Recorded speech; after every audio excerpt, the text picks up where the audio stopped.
నమస్తే, this is శౌర్య. కల్వకుంట్ల కవిత అని చెప్పుకునే కవిత గారు ఈరోజు టీఆర్ఎస్ పార్టీ ప్రారంభించారు. ఈరోజు దానికి సంబంధించిన జెండా ఆవిష్కరణ, అలాగే దానికి సంబంధించిన పేరు టీఆర్ఎస్ తెలంగాణ రాష్ట్ర సేన అని పెట్టారు.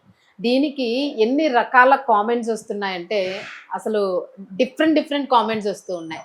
ఒకరేమో ఒరిజినల్ని డూప్లికేట్ చేసినంత మాత్రాన అది ఒరిజినల్ అవ్వదు అని అంటూ ఉన్నారు. సో అసలు దాని గురించి ఏంటి అనేది మనం మాట్లాడదాం. మనతో పాటు సీనియర్ పొలిటికల్ అనలిస్ట్ కృష్ణకుమారి గారు ఉన్నారు. నమస్తే మ్యామ్. ఒక రకంగా ఏమనుకోవచ్చు, కాపీ కేస్ట్ అనుకోవచ్చా?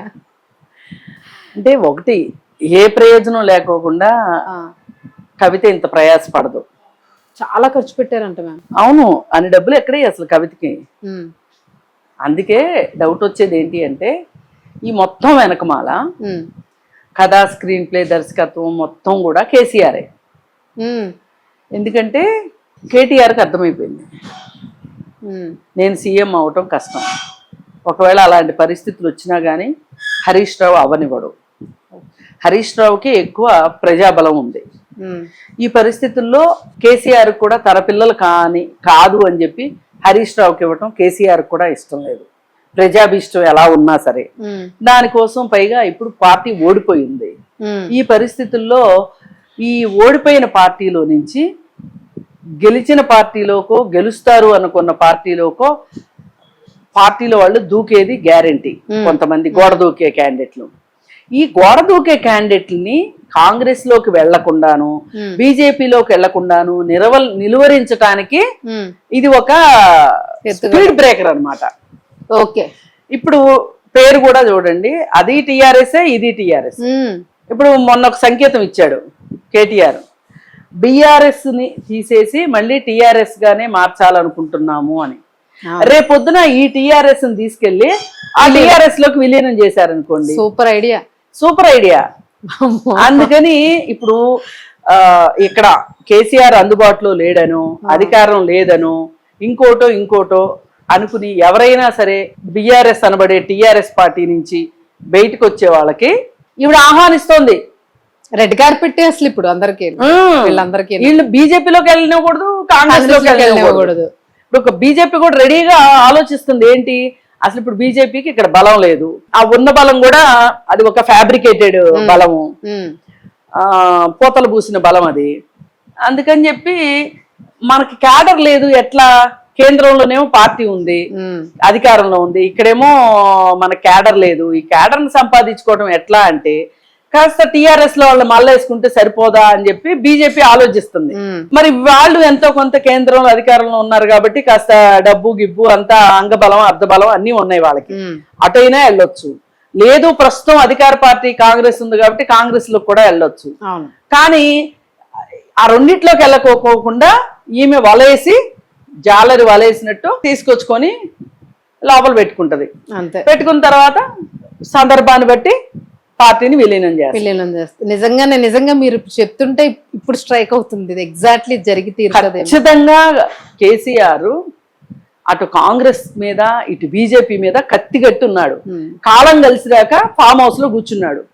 కానీ కాలం కలిసి వస్తుంది, కలిసి రావాలి, వస్తే వీళ్ళిద్దరి సంగతి చెప్తా అన్నట్లు ఎదురు చూస్తా ఉన్నాడు. నిద్రపోయే పార్టీని మళ్ళా లేపి కన్నా దీన్ని తీసుకెళ్లి డైరెక్ట్ గా అక్కడ ఇప్పుడు ఎట్లా అయినా సరే ఎంతో కొంత పార్టీ ఓడిపోయిందనే అసంతృప్తితోటి ఉన్నవాళ్ళు పార్టీ మారొచ్చు కదా. అలాంటి వాళ్ళకి ఈమె ఆశాజ్యోతిలాగా కనిపిస్తుంది, ఫ్రెష్ వైబ్స్ అంతే అని. ఈమె చేసేది ఏంటి అంటే సీసానే కొత్తది, అంతే, సారా పాతదే, అంతే, అంతకంటే ఏమీ లేదు.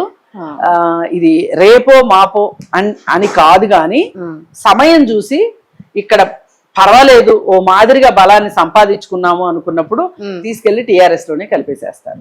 మేడం, ఇక్కడ ఇప్పుడు కేసీఆర్ గారు అంచనా కొడుకు కన్నా కూతురే తండ్రిని మించిన తనయ అని ఆయన ఫీలింగా, లేదా తండ్రికి తగ్గ తనయ అని ఆయన ఫీలింగా, కేటీఆర్ కన్నా ఎక్కువ కవితకు ప్రిఫరెన్స్ ఇస్తున్నాడు అని అనుకోవచ్చా మనం? అంటే ప్రిఫరెన్స్ ఇవ్వటం కాదు, కేసీఆర్ పూర్తిగా పితృస్వామ్య భావజాలంతో నిండిపోయి ఉన్న మనిషి. ఆయన ఎట్టి పరిస్థితిలోనూ కూతురికి ప్రాధాన్యం ఇవ్వడం.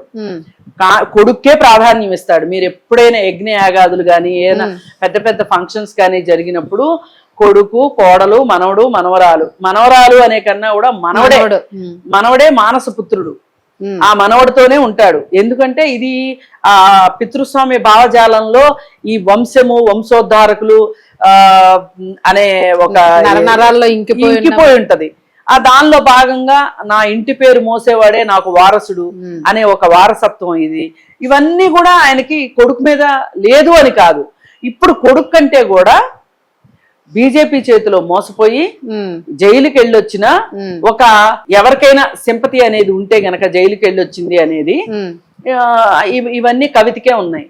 ఇప్పుడు ఎప్పుడైనా సరేనండి, బాగా తెలివైన వాళ్ళ పట్ల, బాగా నోరున్న వాళ్ళ పట్ల ప్రజలు ఆకర్షితులు అవుతా ఉంటారు. ఎప్పుడైనా క్లాస్ రూమ్ లో కూడా చూడండి, ఒక ఇద్దరున్నారు నాయకుల్లాగా. ఒకళ్ళు ఆవేశపూరితంగా నోరుండి మనుషులు, ఇంకొకళ్ళు బాగా తెలివైన వాళ్ళు. ఆ తెలివైన దాన్ని ఇష్టపడే వాళ్ళు తెలివైన అతని వైపు ఉంటారు. ఇలా ఆవేశపూరితంగా అరిసి కేకలు పెట్టి బొబ్బలు పెట్టే వాళ్ళ వైపు కొంతమంది ఉంటారు. ఇవాళ పరిస్థితి ఎలా ఉందంటే, తెలివితేటలు అవన్నీ పక్కన పెట్టేసేస్తే ఇవాళ తిరుగుబాటు బావటాన్ని ఎగరేసే వాళ్ళు కావాలి. ఇవాళ ఆ పార్టీ ఓడిపోయింది కాబట్టి ఆ ఉత్తేజాన్ని నింపే వాళ్ళు కావాలి. అది ఎవరు? ఓడిపోయి ఉన్నది ఎవరు? ఇప్పుడు పార్టీ ఓడిపోవడం వేరు, వ్యక్తిగా ఓడిపోవడం వేరు. కవిత దెబ్బతిన్న బెబ్బులి, ఆమెకి ఆ ఫైర్ ఆవిడకి ఉంటది. ఆ ఫైర్ తో ఆమె జనాలను ఆకర్షిస్తుంది అనే ఒక ఉద్దేశంతో ఆవిడ్ని ఇప్పుడు ఒక పావులాగా వాడుకుంటున్నారు. ఆ రోజు చూడండి, జగన్మోహన్ రెడ్డి తను జైలుకి వెళ్ళినప్పుడు జగనన్న వదిలే బాణం అని చెప్పి చెల్లెల్ని పంపించాడు. పంపించి ఊరి మీద తిరగడానికి పంపించేసేసి పాదయాత్ర పేరుతోటి తన ప్రతినిధిగా పంపించి అది మళ్ళీ తనకే ఏకమేక అవుతుంది అనే ఒక అనుమానం రాగానే ఆ అర్ధంతరంగా ఆవిడ పాదయాత్రను ఆపిచ్చేశాడు. బాణాన్ని ఇరిసేసి పక్కన ఇరిసేశాడు. ఇచ్చేయమ్మా, నాకు అవసరం ఉంది ఆ బాణంతో, ఆ వెల్లంబుతోటి అని చెప్పి తీసుకుని పెట్టుకున్నాడు. అట్లాగే ఎప్పుడూ కూడా మహిళల్ని పురుషులు, వాళ్ళ తండ్రి కావచ్చు, భర్త కావచ్చు, అన్న కావచ్చు, ఎవరైనా సరే వాళ్ళని వాడుకోవడానికి ప్రయత్నం చేస్తారు. అలా ఎంతో మందిని చూసాం మనం, ఎన్నో విషయాల్లో చూసాం. ఒక మహిళని అడ్డం పెట్టుకుని రాజకీయాలు చేయటం ఎక్కడో దాకా ఎందుకు? నిన్న కాక మొన్న డీలిమిటేషన్ బిల్లుని పాస్ చేయించుకోవటం కోసం మహిళా బిల్లుని అడ్డం పెట్టలేదండి. మరి 76 అంగుళాల ఛాతీ అంటారు ఆయనకి, ధైర్యవంతుడు, సూర్యుడు, ధీరుడు అంటారు. మరి ఆయన మహిళల్ని అడ్డు పెట్టుకోవాల్సిన పరిస్థితి వచ్చింది. నారీ శక్తి అనుకోని అసలు నారికి ఏం లేకుండా చేశారు. నారీ శక్తి వందనం అని చెప్పి మొసలు కన్నీర్లు గారుస్తా చేశారు. అట్లా ఆ సమయాన్ని బట్టి, సందర్భాన్ని బట్టి మహిళలను అడ్డం పెట్టుకోవడం తప్పితే ఈ చాలా మంది పురుషులకి చేతనైంది ఇంకేమీ ఉండదు. అందుకని ఈ ఎవరైతే ఆ పార్టీలో నుంచి అసంతృప్తితో బయటకు వస్తారో వాళ్ళందరూ ఇక్కడ చేరితే వీళ్ళందరినీ తీసుకెళ్లి మళ్ళీ గంపగుత్తిగా ఆడ గంపలో వేసేసుకుంటారు. చిన్న గంపలోంచి పెద్ద గంపలోకి, అంతకంటే వేరే ఏమీ లేదండి. సో మొత్తానికి మీరు అన్నట్టు టిఆర్ఎస్ అయితే మరలను టిఆర్ఎస్ మన హరీష్ రావు గారి సంగతి మనం ఏముంటదండి, ఆయన ఎప్పుడైనా టిఆర్ఎస్ పార్టీకి విధేయుడే. అవకాశం వస్తే సీఎం అవుతాడు, అవకాశం లేకపోతే ఆయన స్థానం ఆయనకు ఉంటుంది. ఇప్పుడు ఆయన స్థానం ఆయనదే, అంతే అంతే, దాన్ని ఎవరో కదిల్చలేరు. వస్తే ప్రమోషన్ వస్తుంది అంతే. మొత్తానికి సేనలోకి అందరికి ఆహ్వానం కలిగింది. రైట్ మేడం, చూద్దాం పార్టీ అసలు నిజంగానే ఇది ఒక కొత్త ఊపు తెలంగాణ రాష్ట్రంలోని ఎంతవరకు కవిత అచీవ్ చేయగలుగుతుంది. Thank you ma'am. Thank you.